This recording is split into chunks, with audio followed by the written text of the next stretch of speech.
राजद की प्रदेश अध्यक्ष मंगनी लाल मंडल ने कहा कि छठ पूजा एक पवित्र पूजा है और सूर्य की प्रार्थना है जिसे कोई भी अपवित्र नहीं कर सकता। उन्होंने स्पष्ट किया कि छठ पूजा पवित्र भावना से संपन्न हुई है और इसका अपमान किसी भी दर पर स्वीकार्य नहीं है। मंगनी लाल मंडल ने कहा कि आज समाज को बांटने का सबसे बड़ा हथियार भारतीय जनता पार्टी और एनडीए सरकार के पास है। उन्होंने विधानसभा चुनाव में निष्पक्ष चुनाव कराने वाली संवैधानिक संस्था चुनाव आयोग पर भी सवाल उठाए। उन्होंने कहा कि चुनाव आयोग को संविधान की मर्यादा का पालन करना चाहिए, लेकिन ये पालन अभी तक नहीं हो पा रहा है। उन्होंने कहा कि बिहार में घुसपैठियों की समस्या गंभीर है। 69 लाख लोगों के नाम काटे गए हैं, लेकिन चुनाव आयोग ने यह अभी तक साफ नहीं किया कि उनमें कितने घुसपैठिए हैं। मंगनी लाल मंडल ने कहा कि इससे स्पष्ट होता है कि पूरे देश को कहीं न कहीं सांप्रदायिकता की आग में झोंकने की साजिश भाजपा की है। साथ ही भाजपा राष्ट्र की एकता को भी तोड़ने की कोशिश कर रही है। इस बयान के माध्यम से उन्होंने भाजपा और चुनाव आयोग की नीतियों पर गंभीर सवाल खड़े किए हैं और छठ पूजा के पवित्रत्व का बचाव किया है। छठ पूजा को लेकर के जिस प्रकार से राहुल गांधी ने कहा था कि पूरा मोदी जी ड्रामा कर रहे हैं, आज प्रधानमंत्री ने भी कहा है कि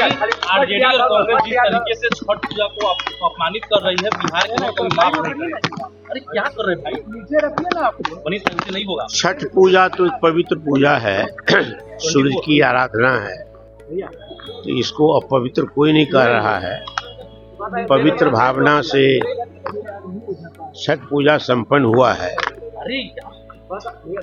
तभी तो चुनाव का वक्त है, चुनाव के बारे में बात कीजिएगा। आप इस छठ के बारे में क्यों बात कर रहे हैं, बताइए अब आगे। एसआईआर के मुद्दे पे बंगाल के मुख्यमंत्री कह रही है कि एसआईआर हो जाएगी, आग लगा देंगे।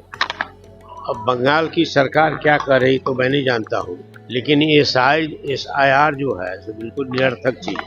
समाज को बांटने के लिए ये सबसे बड़ा औजार भारतीय जनता पार्टी और एनडीए सरकार का है। इलेक्शन कमीशन के बारे में हम लोगों ने बराबर कहा है, एक संवैधानिक संस्था है और इस संस्था को संविधान की मर्यादा का परिपालन करना चाहिए। वो परिपालन नहीं हो रहा है, इसलिए कि बिहार में कहा कि घुसपैठिए बहुत आ गए हैं, घुसपैठियों को बाहर निकालेंगे। तो 69 लाख लोगों का नाम काटा गया है, तो इलेक्शन कमीशन ने अभी तक तो नहीं बताया कि उसमें कितने घुसपैठिए हैं। तो इससे जाहिर होता है कि सारे देश को कहीं न कहीं सांप्रदायिकता की आग में झोंक देना चाहती है भारतीय जनता पार्टी, और जो राष्ट्र की भावात्मक एकता है उसको भारतीय जनता पार्टी खंडित करना चाहती है। इसे राजनीतिक लाभ लेना चाहती भारतीय जनता पार्टी पोलराइजेशन की राजनीति पर आगे बढ़ गई है, धर्म के आधार पर, संप्रदाय के आधार पर। हम इसकी निंदा करते हैं, कंडेम करते हैं।